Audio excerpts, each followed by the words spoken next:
It was a still, unassuming Tuesday evening, the kind where the soft hum of the dishwasher and the occasional bark from our golden retriever Max were the only sounds filling the house. But beneath that ordinary calm, a storm had been building inside me for months, maybe longer. And that night, with a heart pounding like a war drum in my chest and a lump tightening in my throat, I let the dam break. 3 words, simple, devastating, and true, spilled from my lips like poison and confession in one breath. I want him. Please share your thoughts in the comment section below. Each of your shares is not only a motivation for us but also contributes to spreading value to the community. If you find this content useful, don't forget to watch the whole video, like, subscribe, and share with someone you think needs to hear this too. Mark froze. His hand, mid-reach for the glass of wine he'd just poured, hovered in the air. He blinked slowly, as though trying to process a foreign language he'd never studied. His usually warm blue eyes, the ones that had once looked at me with unwavering devotion, clouded over with confusion, disbelief, and a piercing ache I'd never seen in him before. It was like watching a window frost over in real time, as if part of him withdrew before he even fully understood what I had said.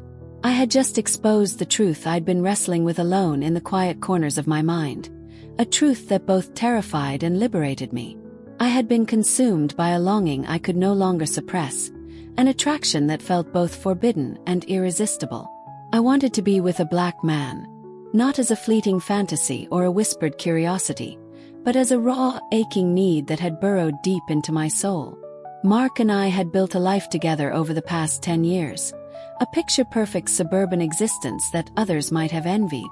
Our days were filled with routine comforts: weekend brunches, neighborhood walks with Max, laughter over old sitcoms, and evenings spent curled up on the couch. From the outside we were solid, stable, unshakable. But under that well-manicured facade, something had begun to erode. Silent distance, subtle disconnection. I loved him, that had never changed. But love, I realized too late, doesn't always equal fulfillment.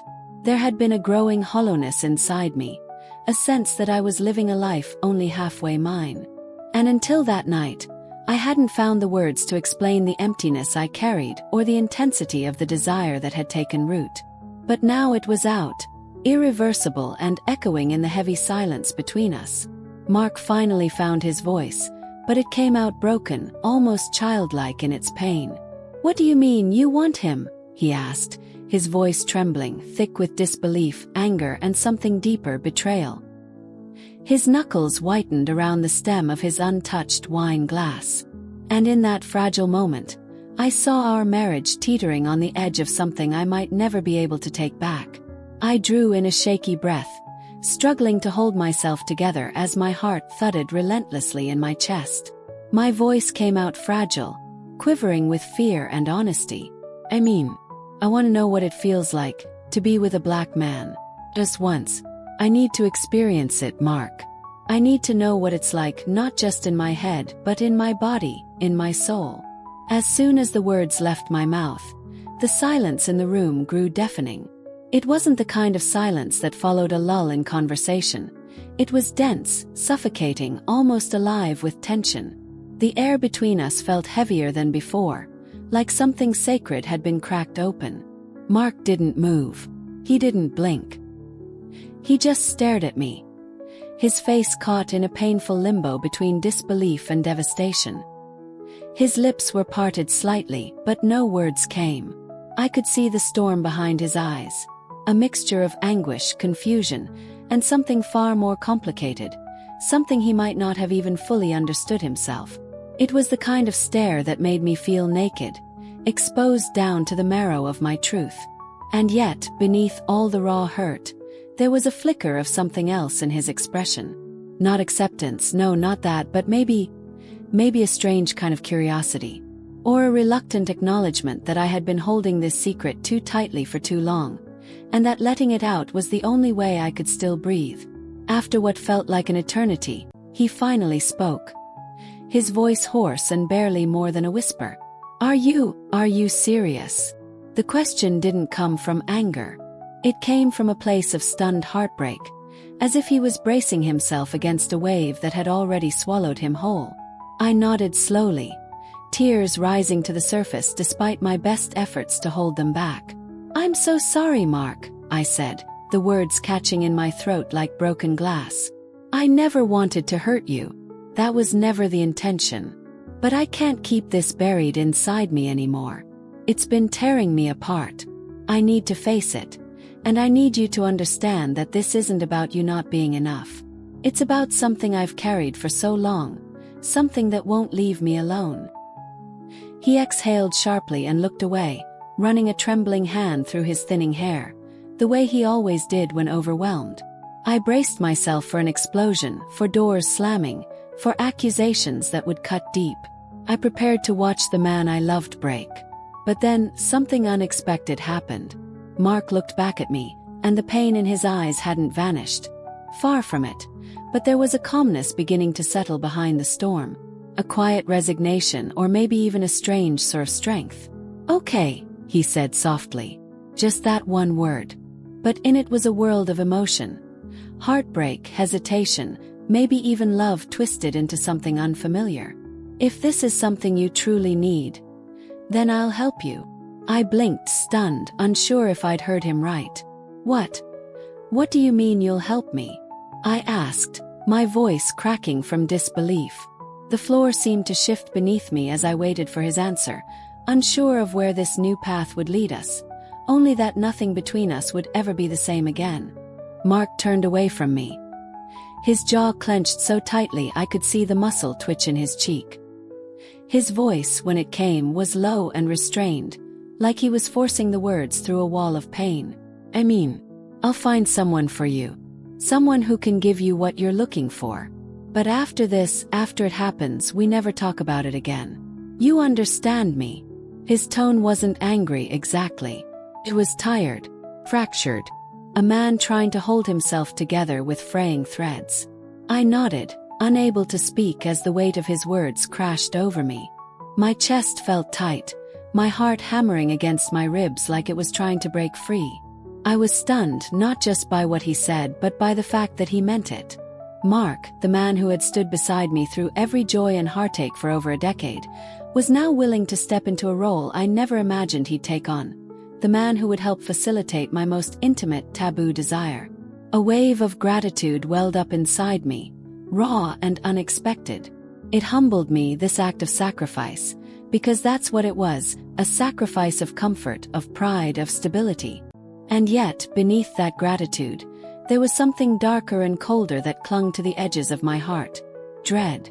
A sense that we had just cracked the foundation of something sacred, and no matter how carefully we tried to patch it back together, it would never be quite the same. The following days passed in a haze of uncertainty. Mark kept his word, diving into a task that must have felt like swallowing glass. I watched him from a distance as he scrolled through profiles, typed out messages, made discreet calls, all while never once looking me in the eye when I walked into the room. His silence was deafening, but it was a silence I didn't dare disturb. I knew that every moment he spent searching was another piece of him slowly breaking off. There was something surreal, almost dreamlike, about watching my husband, the man who knew my favorite songs and how I liked my coffee in the morning, orchestrate this collision course between fantasy and reality.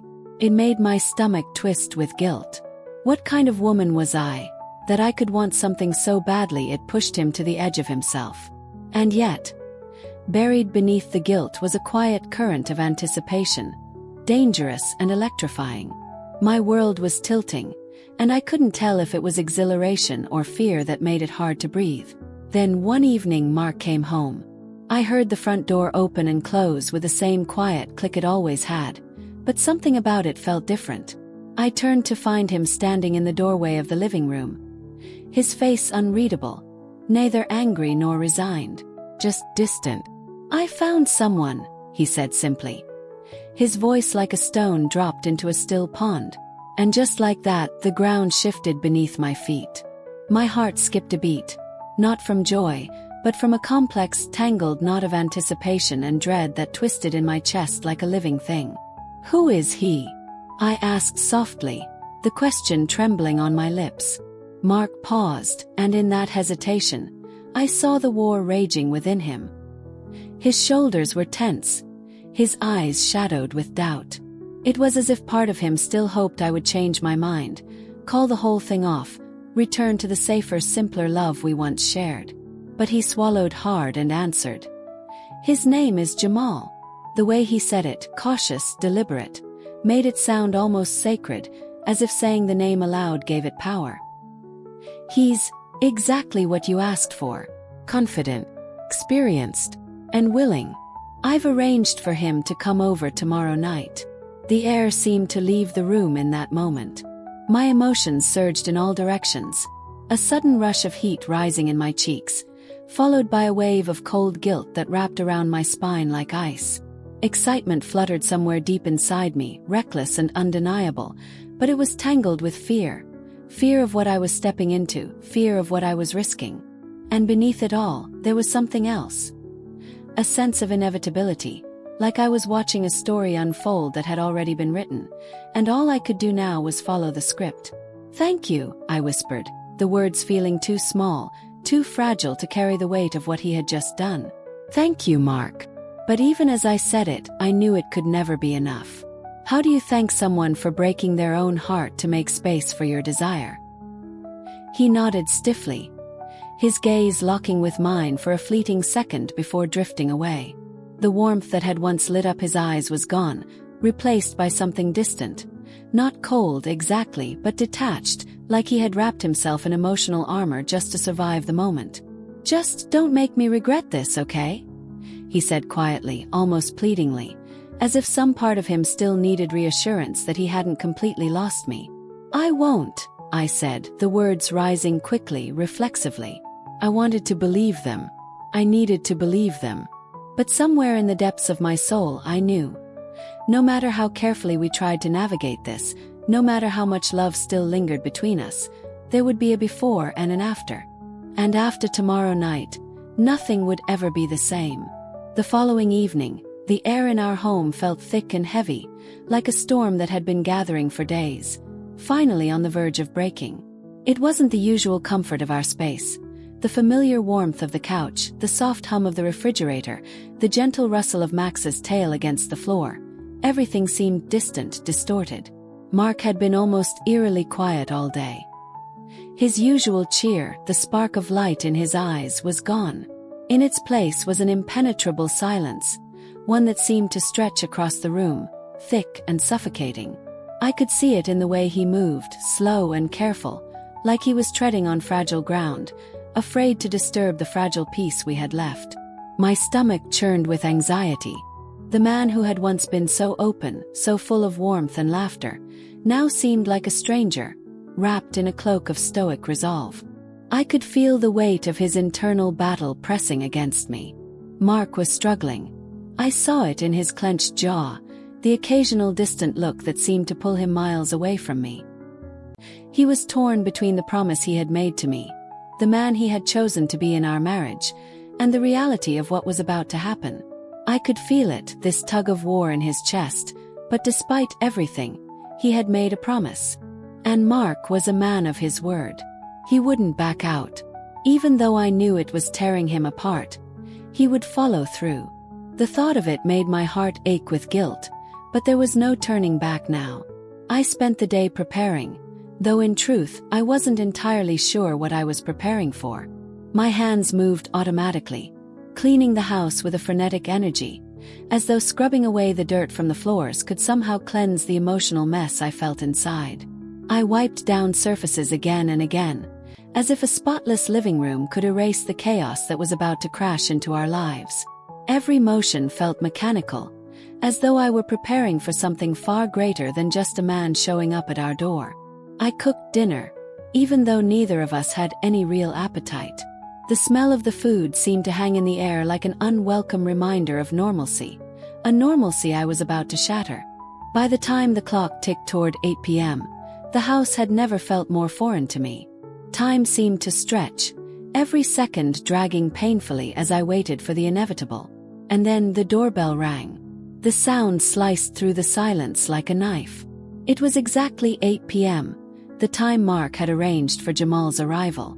My heart skipped a beat, and then another, and my breath caught in my throat. For one gut-wrenching moment I thought I might be sick. My entire body felt like it was suspended in a single breath, waiting for Mark's reaction. We locked eyes across the room, and for a brief second, I saw something flicker in his gaze. Uncertainty, hesitation, maybe even the tiniest spark of fear. I could see it then. The edge of the cliff we were standing on, and how easy it would be to fall. But Mark didn't change his mind. He didn't hesitate any longer. Instead, he stood up slowly, his movements deliberate, like a man walking toward a fate he couldn't escape. I watched him cross the room, each step heavy with the weight of what was about to unfold. The door swung open, and there he was, Jamal. The following evening, the air in our home felt thick and heavy, like a storm that had been gathering for days, finally on the verge of breaking. It wasn't the usual comfort of our space. The familiar warmth of the couch, the soft hum of the refrigerator, the gentle rustle of Max's tail against the floor. Everything seemed distant, distorted. Mark had been almost eerily quiet all day. His usual cheer, the spark of light in his eyes, was gone. In its place was an impenetrable silence, one that seemed to stretch across the room, thick and suffocating. I could see it in the way he moved, slow and careful, like he was treading on fragile ground, afraid to disturb the fragile peace we had left. My stomach churned with anxiety. The man who had once been so open, so full of warmth and laughter, now seemed like a stranger, wrapped in a cloak of stoic resolve. I could feel the weight of his internal battle pressing against me. Mark was struggling. I saw it in his clenched jaw, the occasional distant look that seemed to pull him miles away from me. He was torn between the promise he had made to me, the man he had chosen to be in our marriage, and the reality of what was about to happen. I could feel it, this tug of war in his chest, but despite everything, he had made a promise. And Mark was a man of his word. He wouldn't back out. Even though I knew it was tearing him apart, he would follow through. The thought of it made my heart ache with guilt, but there was no turning back now. I spent the day preparing, though in truth, I wasn't entirely sure what I was preparing for. My hands moved automatically, cleaning the house with a frenetic energy, as though scrubbing away the dirt from the floors could somehow cleanse the emotional mess I felt inside. I wiped down surfaces again and again, as if a spotless living room could erase the chaos that was about to crash into our lives. Every motion felt mechanical, as though I were preparing for something far greater than just a man showing up at our door. I cooked dinner, even though neither of us had any real appetite.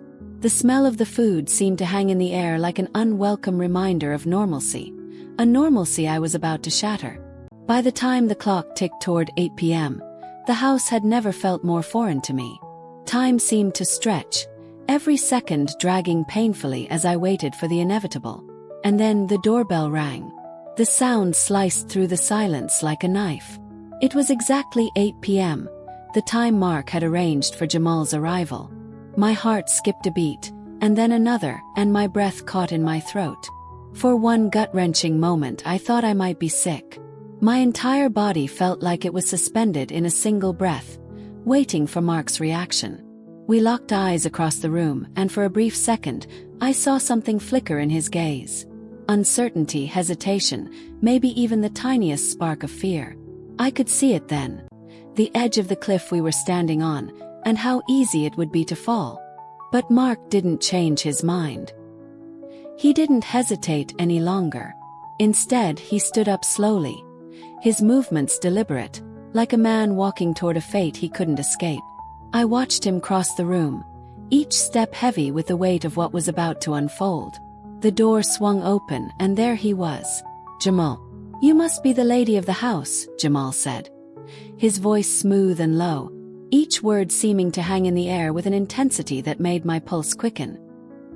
His eyes, dark and steady, lingered on me for just a moment longer than necessary, like he was reading something I wasn't ready to reveal. There was something about the way he looked at me, not just with interest, but with an awareness that made me feel both exposed and seen. "I am," I replied, my voice barely above a whisper, barely even my own. It felt so fragile, so insignificant in the face of the weight of the moment. I couldn't seem to gather enough air to breathe normally, much less speak with the clarity I wanted. It was as though I had stepped into an unfamiliar world, and every word felt like it belonged to someone else. The room hung heavy with the weight of that silence until Mark cleared his throat, his voice breaking through the tension like a wave crashing against a jagged shore. "Let's sit down," he suggested, his tone strained, a faint attempt at normalcy. He gestured toward the living room, his hand trembling ever so slightly. We all moved as though in slow motion. Mark took his usual armchair, the one that had always been a symbol of comfort and stability, but now he seemed smaller in it, like the very seat of our home had betrayed him. His hands were clasped tightly in his lap, his knuckles white from the force of his grip. He sat there, rigid, like a man holding himself together by sheer will. On the other end of the room, Jamal and I found our places on the couch, though the space between us felt like an unbridgeable chasm. There was a palpable tension in the air, thick and suffocating, as if the three of us were trapped in some kind of delicate balance that could shatter at any moment. For several long moments no one spoke. The silence was deafening, each tick of the clock seeming to echo in the room, amplifying the weight of the decision that had brought us here. I could feel the eyes of both men on me, though I dared not look at either of them. Finally, Jamal broke the silence, his voice casual, almost nonchalant, as though this conversation were just another routine exchange between strangers. "So, Mark tells me you're interested in exploring something new," he said. His words soft but deliberate, as though we were discussing the most mundane topic imaginable. But his tone carried an undertone I couldn't ignore, an understanding, an expectation that I wasn't yet sure I was ready for. I glanced at Mark, but he wasn't looking at me. His gaze was fixed on the floor, his jaw clenched so tightly that I could see the muscles in his neck tense with the effort of holding back whatever emotions were threatening to spill out. It was as though he had retreated into himself, shielding his vulnerability behind a wall of stoic silence. "Yes," I said, forcing the word out, feeling the weight of it on my tongue like a confession. I forced myself to meet Jamal's gaze, though it felt like an impossible task. His eyes were steady, confident, as if this were nothing more than a simple transaction. "I've never been with a black man before and I trailed off for a moment, my breath catching in my throat, but I pushed forward. "I want to know what it's like." Jamal nodded slowly, his expression unreadable, as if this was a request he had heard countless times before. "I understand," he said with a calm assurance that made my heart race in ways I wasn't ready to acknowledge. "And I'm here to make sure you have a good experience." His words seemed almost too gentle, too smooth, given the weight of what was hanging between us. "But before we go any further, I need to make sure we're all on the same page." His words hit me like a cold splash of water, a sharp, sudden reminder that this wasn't just a casual fantasy for any of us. There was a line here, one that I couldn't cross back over once it had been crossed. And yet, here I was on the precipice, about to take that step into the unknown. Jamal's gaze shifted to Mark, who had been silent, his eyes cast downward as if he were gathering the strength to look up. When he finally did, there was something in his expression, a mixture of wariness and resignation, that made my stomach tighten. "What do you mean?" Mark asked, his voice strained, a thin thread of vulnerability pulling at the edge of his words. He was clearly holding on by a thread, trying desperately to keep his composure in check, but I could hear the sharpness of his discomfort beneath his calm exterior. It was a sound I had never thought I would hear coming from him, and it made my heart ache with guilt. Jamal leaned forward slightly, his posture deliberate, his expression serious but composed. He spoke with an air of calm authority, like a man who had done this many times before and knew exactly what was expected of him. "I mean," he said, his voice steady and low, "this is your wife, and I respect that." He paused, his eyes meeting Mark's with an unwavering confidence that seemed to challenge the tension hanging thick in the room. "I'm not here to cause any problems in your marriage. I'm here to provide a service. And once that service is complete, I'll be on my way. No strings attached. There it was. The cold, clinical reality of what was happening. No emotions, no commitments, just a service to be rendered. I couldn't help but feel the sting of his words, the objectification of me, reduced to something transactional. My chest tightened as I tried to swallow the bitter taste in my throat, but I could see Mark's eyes soften ever so slightly. He nodded, but I saw the flicker of something else behind his gaze. Something deeper, something that didn't belong in the sterile terms Jamal had used. "Understood," Mark said, his voice quieter now, almost as if he were accepting a truth he hadn't wanted to acknowledge. It was a reluctant acceptance, but it was acceptance nonetheless. And that realization made my heart drop to the pit of my stomach. Jamal turned his focus back to me then, his gaze softening ever so slightly. I wasn't sure if it was out of genuine concern or simply professional courtesy, but it didn't matter. His next words seemed to echo in the silence that had settled between us. "And you?" he asked, his voice gentler now, almost coaxing. "I want to make sure you're comfortable with this. If at any point you want to stop, just say the word and we'll stop. No questions asked." There was sincerity in his tone, but it felt like a fragile promise, one that could easily be broken if things went wrong. His eyes searched mine, as if waiting for me to confirm the unspoken contract we were about to enter into.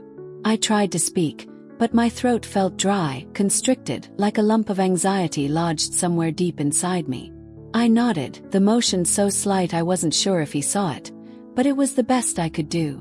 The words wouldn't come. Jamal leaned back in his chair, his expression settling into something neutral, like a man ready for the task at hand. He seemed satisfied with my silent response, and his eyes flicked between Mark and me as he settled back into the role of someone who had been hired to do a job, and nothing more. "All right then," he said, his voice low but final. "Let's get down to business." Mark stood up suddenly, the sound of his chair scraping against the floor breaking the tense stillness like a snap of a twig. His movements were sharp, almost too sharp, as if he were trying to escape the weight of the moment, trying to put distance between himself and what was about to unfold. "I'll be in the other room," he said, his voice tight, like he was clenching his words the same way he had clenched his fists earlier. He didn't look at me when he spoke, and that stung more than I had expected. I reached out instinctively, my hand trembling as I tried to grasp at something, anything, to hold onto in that moment. To Mark, to the connection we had once shared, to some fragment of the love that was still lingering somewhere between us. But before I could even make contact, he turned away, his back to me as he walked toward the door, his footsteps echoing in the silence that followed. He pulled away before I could touch him, and the abruptness of it hit me like a physical blow. My hand, still outstretched in the air, hovered uselessly, as if reaching for something that was already slipping out of my grasp. It felt like the last thread of connection between us had just been severed. "Mark," I started, my voice shaky, a desperate plea hanging on the edge of my words. But before I could say more, he shook his head slowly, his eyes not meeting mine. The hurt in his face was palpable, but so was the resolve. "Just do what you need to do," he said, his voice tight, as if forcing the words out was causing him physical pain. Then, without another glance, he turned and walked out of the room, his steps heavy with finality. I could hear his footsteps retreating down the hallway, each one louder than the last, until they disappeared into the silence of the house. I stood there, frozen, my heart pounding in my chest, and watched him go. The lump that had been forming in my throat finally broke free, but it didn't bring the release I was hoping for. It was the kind of lump that choked out everything, leaving me breathless. My chest felt like it was caving in, like I might suffocate on the weight of my own guilt and regret. A part of me wanted to run after him, to catch him before he disappeared behind that door, to throw myself into his arms and beg him to forgive me, to tell him I had changed my mind, that this was all a terrible mistake, and that the pain in his eyes wasn't worth whatever I thought I needed. I wanted to say, "I'm sorry," 1,000 times over, hoping it would somehow erase the hurt I'd caused him. I wanted to go back to the way things were before I ever spoke those words, back to when our lives were safe, undisturbed. But then, another part of me, the part that had been yearning for this experience, the part that had stirred within me for months, despite the guilt and the hesitation, held me back. It was a darker, more insistent voice inside me that wouldn't be silenced. It urged me to stay where I was, to go through with it, even if the consequences tore at my soul. I couldn't ignore it. The soft clearing of Jamal's throat broke through the turbulent storm in my chest, and it pulled my attention back to him. He was standing there, waiting. His presence both an anchor and a reminder of the reality I was facing. His gaze was steady, but there was a tenderness in his eyes, a softness that contrasted with the intensity of what was about to unfold. "Are you ready?" His voice was gentle, but I could hear the underlying sincerity, the quiet anticipation in his words. It was as though he was aware of the emotional weight pressing down on me, but he was still offering me a chance to decide. I took a deep breath, trying to steady my racing heart, trying to force some sense of calm into the chaos swirling within me. The air felt thick with everything that had been left unsaid, and the tension between us made every movement feel agonizingly slow. My mind was screaming, but my body moved on its own accord. I nodded, my voice trembling despite my best efforts to control it. "Yes," I said, the word barely escaping my lips, but it was enough. It was my choice, my decision, and it was a decision that would change everything. Jamal stood up then, his movements smooth and sure. He held out his hand toward me, his fingers steady and inviting, as if waiting for me to make the next move. For a moment I hesitated, my heart thundering in my chest. I could feel my palms sweating, my legs unsteady beneath me. But then, with a trembling hand, I reached out and took his, the warmth of his grip immediately grounding me. It was firm, assertive, but there was a strange tenderness in it, something that sent a jolt of electricity through my body, igniting something deep inside me that I wasn't prepared to feel. Without a word, Jamal led me toward the bedroom. The air in the house seemed to thicken with anticipation as we walked, each step pulling me further into the unknown. The silence between us was heavy, but it wasn't uncomfortable.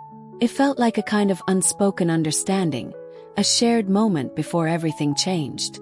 The bedroom door creaked open, and the tension in the air grew even more suffocating, as though the room itself was waiting for something to happen. As the door clicked shut behind us, a wave of conflicting emotions rushed over me, leaving me breathless. A mix of excitement and guilt intertwined within me, pulling me in opposite directions. My heart was racing in my chest, its frantic beats a sharp reminder of what was happening, of what I was choosing to do. Jamal turned to face me, his gaze intense, searching mine with a quiet understanding. His eyes seemed to pierce through the walls I had built around myself, and in that moment I felt utterly exposed. "Are you sure about this?" he asked, his voice low and steady, but there was an edge to it, a seriousness that seemed to carry the weight of the question more than I had anticipated. I swallowed hard, the lump in my throat threatening to choke me, but I nodded. I didn't trust my voice, not with all the fear and uncertainty swirling inside me, but my body responded before I could think. "I'm sure," I whispered, though the words came out shakier than I wanted. With that, Jamal stepped closer, his presence overwhelming, and leaned in. His lips brushed against mine in a kiss that was gentle, almost tender, yet there was an unmistakable command behind it. It was as if he knew exactly what I needed, and he wasn't waiting for me to find the courage. He was taking control. For a moment, all of my doubts, all of the guilt that had been clawing at me, seemed to dissolve in the heat of his touch. In that instant, I lost myself in the kiss, my senses clouded with a hunger I hadn't known existed, an urgency that burned through me like wildfire. It felt like drowning in something both terrifying and intoxicating, but even as I succumbed to the pull of it, a small voice in the back of my mind couldn't stop wondering what Mark was doing in the other room. Was he watching the same silence I had left behind? And would he ever be able to forgive me? The room was bathed in a dim golden light from the bedside lamp, the shadows on the walls stretching and shifting as if the space itself was alive with tension.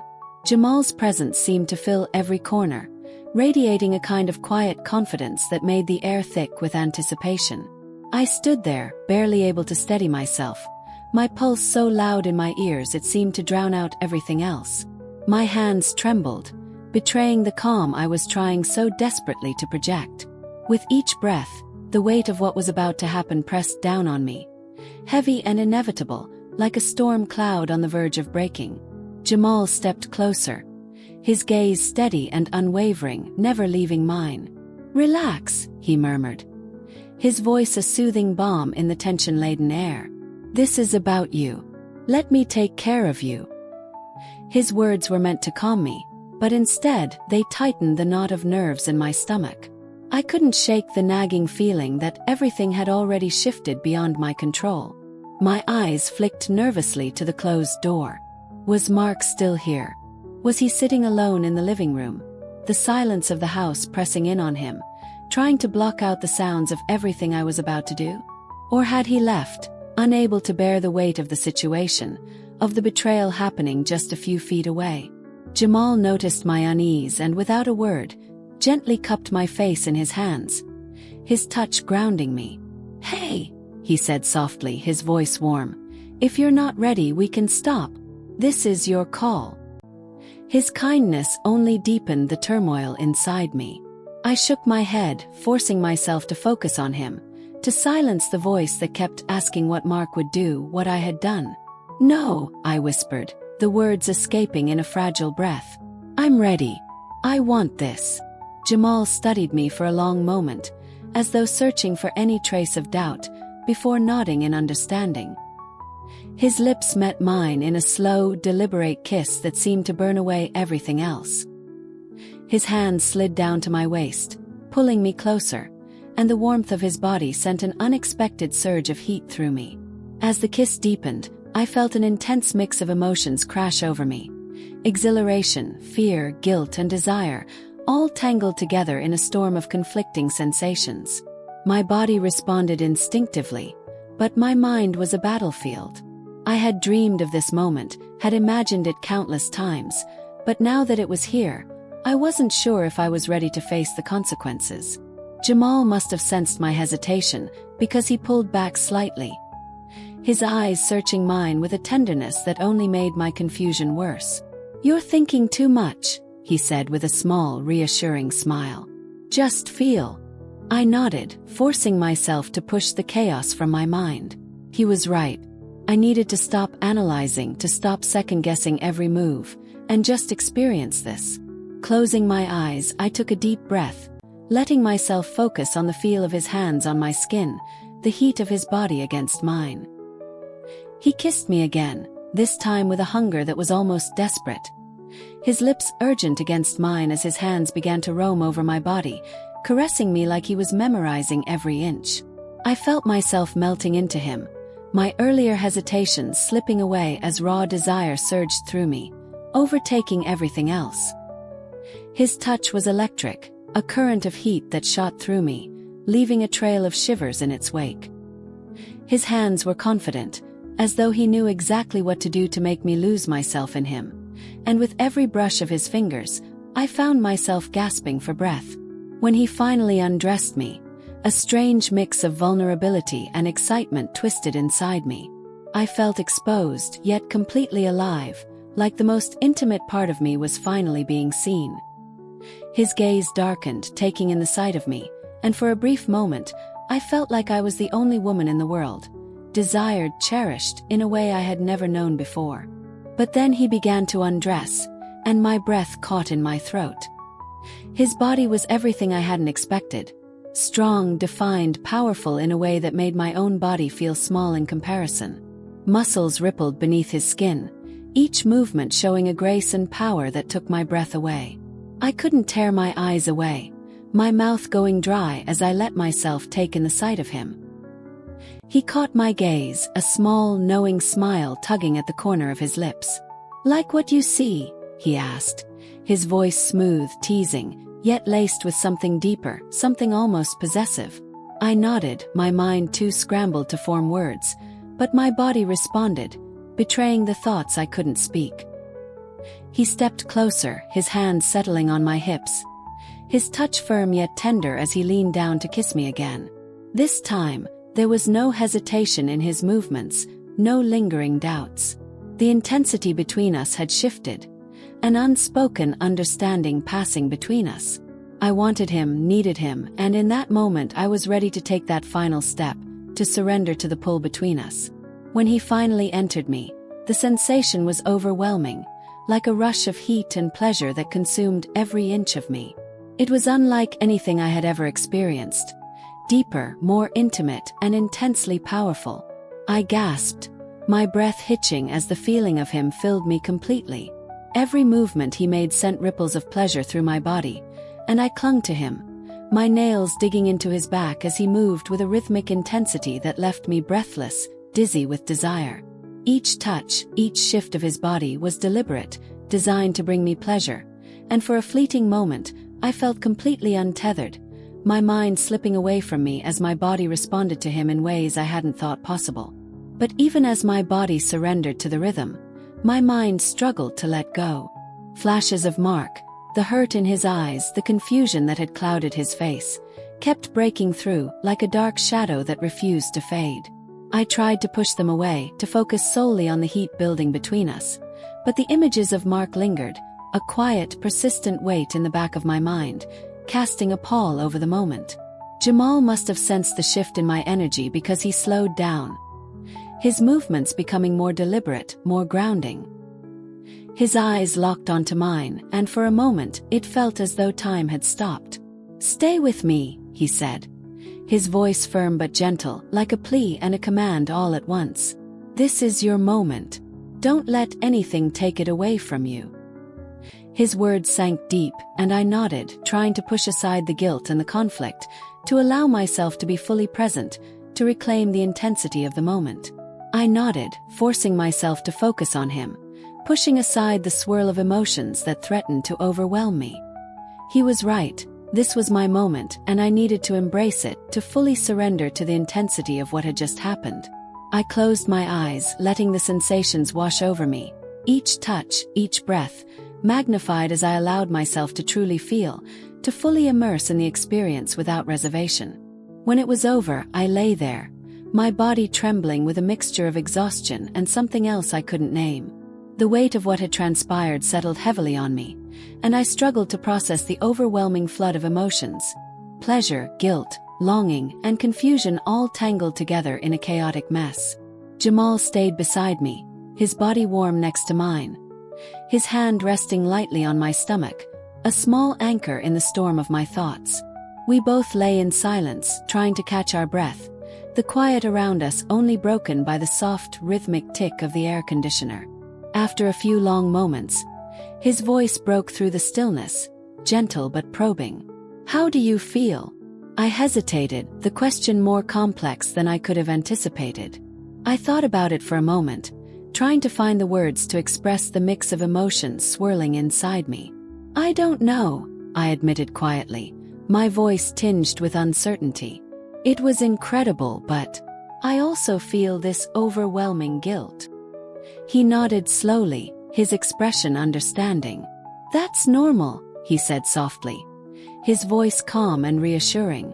"What you're feeling is complicated, and it's okay to take your time to process it. You don't have to have all the answers right now."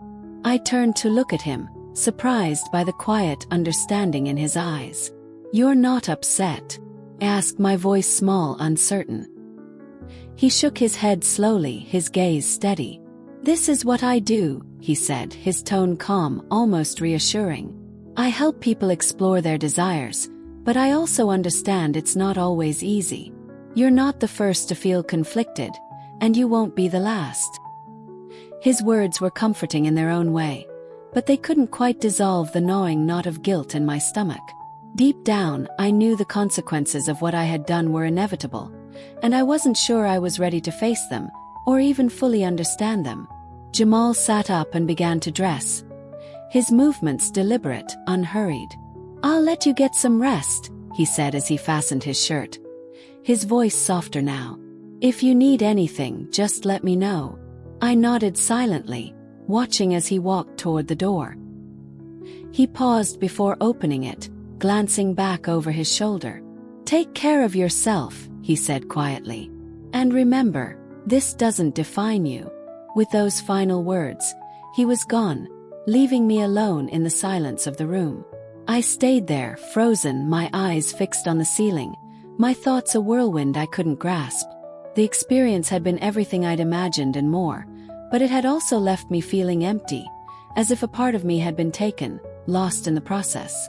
As I finally drifted off to sleep, the weight of what had happened settled heavily on me. I couldn't shake the feeling that my life, my marriage, would never be the same again. The uncertainty loomed over me, a constant presence that followed me into the depths of sleep. If you're still with me at this point, thank you. Your support has meant more to me than you'll ever know. Because of you, I'm able to keep creating, to share these moments, even when it feels like the world around me is shifting in ways I can't control. Your encouragement gives me the strength to continue. The morning after was eerily quiet. Too quiet. The house felt suffocating, like a tomb, with every inch of space thick with the weight of unspoken words and unresolved tension. I woke up alone in the bed, the sheets still tangled and messy, a silent reminder of what had unfolded the night before. For a long moment, I lay there, staring at the ceiling, my mind racing, trying to put the shattered pieces of my thoughts back together. The memories from the night before rushed back, vivid and overwhelming, and with them came a crushing wave of guilt. It was a feeling so sharp, so deep, that it threatened to consume me, leaving me struggling to breathe beneath its weight. I slowly pulled myself out of bed, my body sore in ways I had never expected. Every muscle ached, as though I had been stretched beyond my limits. I reached for a robe and wrapped it around myself, the fabric doing little to comfort me as I padded across the cold floor toward the bathroom. I purposely avoided my reflection in the mirror. I wasn't ready to face the woman staring back at me, the woman who had crossed a line that could never be uncrossed, the woman who had betrayed the man she promised to love, in the most intimate and painful way possible. When I finally stepped out of the bedroom, the weight of the silence in the house was suffocating. I found Mark sitting at the kitchen table, a half-empty cup of coffee in front of him. His eyes lifted when I entered, but his expression was unreadable, a mask of controlled emotion I couldn't decipher. For a long moment, we just stood there, locked in an uncomfortable, almost suffocating silence. It felt like a chasm had formed between us, too wide to bridge. "Good morning," I whispered, my voice trembling, barely more than a breath. Mark didn't respond immediately. He just stared at me, his piercing blue eyes colder than I had ever seen them, distant, as if I were already a stranger. His gaze cut through me like a knife, and I felt the weight of everything that had gone unsaid hanging in the air. Finally, he spoke, his voice flat and emotionless, as though he had rehearsed the words 1,000 times in his mind. "Did you get what you wanted?" The question hit me like a punch to the stomach, knocking the wind out of me. I opened my mouth to respond, but nothing came out. No words, no explanations, just a churning, suffocating guilt that strangled my thoughts. What could I say? That it had been everything I had imagined. That it had been intoxicating, even as it shattered me inside. That I was sorry, but unsure if I regretted it. Mark didn't wait for me to answer. Without another word, he stood up abruptly, the sound of his chair scraping across the floor like a painful reminder of the distance between us. "I need some air," he muttered, grabbing his keys from the counter.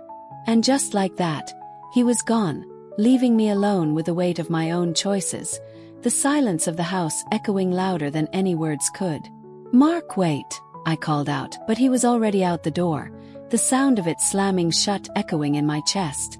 My voice caught in my throat, too weak to reach him. I stood there for a long moment, motionless, as the sound of his car engine roared to life and then faded, taking with it the last shred of warmth in the house. The silence that followed felt deafening, a suffocating weight pressing in from all sides. I sank into a chair, my legs giving way beneath me. The air felt thick, every breath heavy as I tried to steady myself. The house, once filled with the comfort of our shared moments, now felt like an empty shell. The ticking clock on the wall seemed louder, each second stretching out painfully. I tried to focus on something, anything, but the rest of the day slipped by in a blur. I cleaned the house, folded laundry, did the mundane tasks of daily life. But my mind was elsewhere. It kept drifting back to last night, to Jamal, to the touch of his hands and the deep, consuming need that had surged through me. But every time those thoughts crept in, they were followed by a sharp pang of guilt, the crushing weight of what I had done to Mark. The contrast between the desire I had felt and the betrayal that now gnawed at me was unbearable. When Mark finally returned that evening, the tension in the house was thick enough to cut with a knife. He walked in, not sparing me a glance, and went straight to the living room, the muted hum of the TV filling the space between us. I stood at the doorway, unsure whether to approach or let him be. The gulf between us felt insurmountable, and I didn't know how to bridge it. "Mark," I whispered, my voice trembling, "can we talk?" But he didn't look at me. His silence was louder than any words he could have spoken. "What's there to talk about?" Mark's voice was cold, laced with an anger that made my heart tighten. I need to know how you're feeling," I said, my words hesitant as I stepped into the room, each movement unsure and fragile, as though the floor beneath me might crack open. Mark turned slowly, his eyes locking onto mine, and I saw the raw, seething fury there. His face was twisted with a pain so sharp it cut through the silence like a knife. "How I'm feeling," he repeated, his voice rising, thick with bitterness. "How do you think I'm feeling, Sarah? I just helped my wife sleep with another man. How the hell do you think I'm feeling?" The venom in his words hit me like a slap, and I flinched instinctively. The anger in his voice, the hurt in his eyes, it was too much to bear. I could feel the weight of my actions, the irreversible damage already done, sinking into my chest. "I'm sorry," I whispered, the tears that had been threatening to spill finally rising to the surface, blurring my vision. "I never meant to hurt you." "But you did," Mark snapped, his voice harsh, cutting through the air like shattered glass. "You hurt me, Sarah. You hurt us. And for what? Some fantasy. Some curiosity. Was it worth it?" The question hung in the air, sharp and heavy, demanding an answer I couldn't provide. I opened my mouth, but no words came. How could I explain? How could I justify what I had done when I didn't even know if it had been worth it myself? The experience, the fantasy. Yes, it had been everything I had imagined, but the cost was suffocating. It was a cost I hadn't been prepared to pay. And now, I was left standing in the wreckage of everything I had once known. Mark stood up abruptly, his body rigid with tension, fists clenched so tightly at his sides that his knuckles turned white. His chest heaved with each strained breath as he struggled to control the raw emotion swirling inside him. "I can't do this," he muttered, his voice cracking under the weight of his pain. "I can't just pretend like everything's okay. I need some space." The words hit me like a physical blow, and my heart plummeted into my stomach. "Space," I repeated, my voice barely above a whisper. "What do you mean?" "I mean I'm leaving," Mark said, his tone as cold and final as a locked door. "I'm going to stay at a hotel for a few days. I need time to think." My world tilted. "Mark, please. Please," I begged, my voice breaking with the desperation I felt deep inside. Tears blurred my vision as I reached out, as if my touch could somehow pull him back. "Don't go. We can work through this. I promise we can fix this." But Mark didn't listen.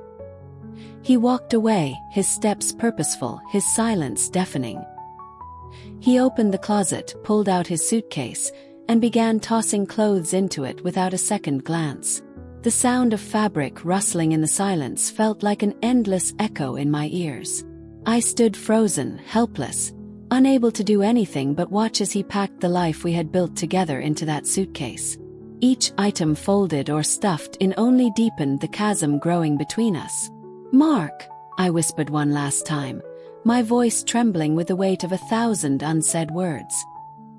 He paused, his hand gripping the doorknob, but he didn't turn around. His back remained to me, distant and impenetrable. "I'll call you," he said, his voice thick with emotion that he refused to show. Then, in a heartbeat, the door slammed shut behind him and he was gone. I collapsed onto the floor, my sobs uncontrollable, each breath a ragged reminder of the devastation I had caused. The weight of what I had done pressed down on me, a suffocating force that left me hollow, lost in the empty space he had left behind. The days that followed Mark's departure were the loneliest, most agonizing of my life. The house, once a sanctuary filled with warmth, laughter, and the comforting hum of shared moments, now felt like a hollow, oppressive shell. Every corner, every creaking floorboard echoed with the absence of him. The couch, where we'd spent countless nights curled up together, watching movies until the early hours, felt impossibly empty without him beside me. The kitchen table, once the center of our quiet conversations and laughter-filled meals, was now a cold, lifeless piece of furniture that seemed to mock my solitude. And the bed, oh the bed, where we had slept side by side for 10 years, was now an endless, aching void. It was as though the very walls of the house were closing in on me, trapping me in a silence so thick it felt suffocating. I threw myself into work and household chores, grasping at anything to keep my mind from spiraling into the guilt and despair that had anchored itself deep in my chest. But no matter how hard I tried, nothing could distract me from the relentless ache, the nagging shame that refused to loosen its grip on my heart. I replayed the night with Jamal over and over in my mind, each thought more painful than the last. I kept asking myself the same agonizing question. Was it worth it? Had I truly needed to experience what it felt like to be with someone else, even if it meant shattering the one thing I had vowed to protect? The answer, each time I thought about it, was an unrelenting no. It hadn't been worth it. Not even close. A week after Mark left, I found the strength to do the unthinkable. I picked up the phone, hands trembling violently, and dialed his number. My heart thudded in my chest, each beat louder than the last, as I waited for the phone to ring, praying, begging that he would pick up. When he finally answered, his voice was like ice, flat, distant, and devoid of the warmth I had once known. "Hello." Hearing that word so detached sent a sharp pang through my chest. I could barely breathe, my heart racing with every passing second. "Mark," I whispered, my voice quivering, betraying the chaos that churned inside me. "It's me." There was a long, unbearable silence on the other end, each second stretching longer than the last. Then at last he spoke, his words laced with frustration and resignation. "What do you want, Sarah?" I swallowed hard, struggling to keep my composure. I just wanted to see how you're doing," I said, the words tasting hollow as soon as they left my lips, as though no apology could ever be enough. Mark let out a heavy sigh, one that spoke volumes about the weight he carried. "I'm fine," he said flatly, but his tone was a lie. I could feel the distance between us widening with each syllable. "I've been doing a lot of thinking." Me too," I rushed to reply, my voice breaking. "Mark, I'm so sorry. I never meant to hurt you. I was selfish, I was reckless, and I made a terrible, unforgivable mistake. But I love you. I love you, and I want to make this right." My chest tightened with each word, the rawness of my regret almost suffocating me. "Please just come home. Please, so we can talk. We can fix this." There was another long, agonizing pause, and in that silence my heart sank. I thought for a moment he might just hang up. But then, his voice cracked through the stillness, heavy with emotion that seemed to hang in the air between us. "Sarah, I don't know if I can come back. What you did, it changed everything. I don't know if I can ever look at you the same way again." His words cut through me like a knife, each one a painful reminder of the irreversible damage I had caused. I had feared this moment, had braced myself for it, but hearing it spoken aloud, hearing the finality in his voice, made it real in a way I hadn't been prepared for. It was as though my world had shattered in an instant, and I was left standing in the ruins of everything I had once taken for granted. Tears streamed down my face, blurring my vision as I fought to find the right words, to say anything that might make this right. But all I could do was beg, my voice trembling with desperation. "Mark, please," I whispered, choking on the rawness of my apology. I know I messed up. I was selfish and I hurt you. But we've been through so much together. We've survived things that should have torn us apart. We can get through this too. I'll do whatever it takes to make it right. Please don't give up on us." The silence that followed felt suffocating, like he was a million miles away, and I feared he might say nothing at all. But then, almost imperceptibly, he spoke again. His voice barely above a whisper, strained and heavy with sorrow. "I need more time, Sarah. I don't know if I can forgive you, but I need time to figure things out." I nodded, though he couldn't see me, as if my gesture might somehow convey the depth of my understanding. "Okay," I whispered back, my voice cracking under the weight of my regret. "Take all the time you need. Just, please don't give up on us. Love you." "I'm so sorry." But there was no reply. The line went dead with a finality that made my chest tighten in a way I couldn't explain. I sat there, frozen, the phone pressed to my ear, clutching it to my chest as sobs racked my body. I had never felt more utterly alone, more painfully empty, than I did in that moment. Weeks turned into months, and with each passing day, Mark and I drifted further apart. Our occasional conversations felt like distant echoes of what we once shared, awkward, strained, and filled with the weight of all the things we couldn't say. The silence between us spoke louder than words ever could. I tried to give him the space he needed, but it was harder than I could have ever imagined. I missed him. Missed the sound of his laughter, the warmth of his embrace, the way he used to pull me close at night. I missed the life we had built, the love that had once seemed so strong. And every day, I hated myself a little more for throwing it all away. One evening, as I sat in the quiet of the living room, the emptiness pressing in from all sides, I found myself thinking about Jamal. It had been weeks since I'd heard from him, and part of me was relieved. He had been a fleeting escape, a way for me to explore something I thought I needed, but in the end, he had become the catalyst for everything I had destroyed. I couldn't blame him, though. He had done exactly what I had asked of him, what I had so carelessly and selfishly wanted. The blame lay solely on me. I thought back to what Jamal had said to me that night. "This doesn't define you." At the time, I had brushed it off, not fully understanding the weight of his words. But now, in the quiet aftermath of all the pain I had caused, I finally understood. What I had done was undeniably a mistake, but I refused to believe it had to define me. It didn't have to be the end of everything I had worked for. I clung to the hope that I could learn from it, evolve, and perhaps, in time, find a way to forgive myself. But as much as I wanted to believe in that possibility, forgiving myself felt like an insurmountable task. Every night, as I lay alone in the dark, my mind tormented me with visions of the choices I had made. The weight of my regret pressed down on me, suffocating, making it impossible to escape the constant questions that swirled in my mind. Would Mark ever come back to me?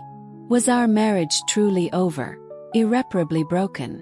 Could I ever free myself from this prison of guilt and self-loathing, or was I condemned to live in this limbo forever? Then one day a letter arrived. It was from Mark. My hands trembled as I held it, the paper crinkling beneath my fingertips as my heart raced with a mixture of dread and hope. I opened it slowly, the air around me heavy, thick with anticipation.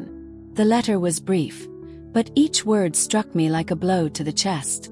"Sarah, I've done a lot of thinking over the past few months, and I've come to a decision. Can't come back. What happened between us? It's something I can't get past. I'll always care about you, but I don't think we can fix this. I'm filing for divorce. Sorry, Mark." I read the letter again, and then again, my vision blurring as tears welled in my eyes.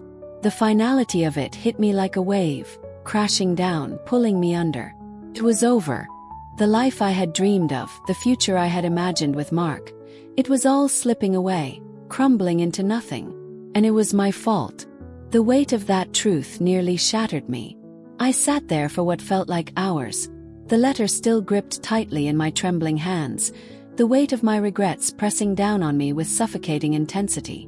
I had thought I was chasing something I deserved, something that would bring me fulfillment, but in reality, I had sacrificed everything that truly mattered. My heart ached as the reality of what I had lost settled in, like a cold, unrelenting storm. Every choice we make ripples outward, leaving consequences we can't always foresee. We often think we know what we want, but sometimes in the pursuit of fleeting desires, we lose sight of the things we need most. Things like love, trust, and respect. These are the fragile threads that hold a relationship together, and once torn, they are nearly impossible to mend. As I sat there, the weight of the letter still heavy in my hands, I couldn't help but ask myself, was it worth it? Was it worth the price of everything I had broken? Sometimes, true wisdom lies not in chasing after every fleeting temptation, but in knowing when to let go, when to stop and hold tight to what really matters before it slips through your fingers. I could only hope that, in the end, this story, my story, would serve as a reminder to cherish what we have, to protect the things that give us true happiness, and to think carefully, deeply, before we let our desires lead us down a path of no return. Thank you for staying with us. If you find it interesting and useful, please subscribe, like, and share so you don't miss the next video. Thanks.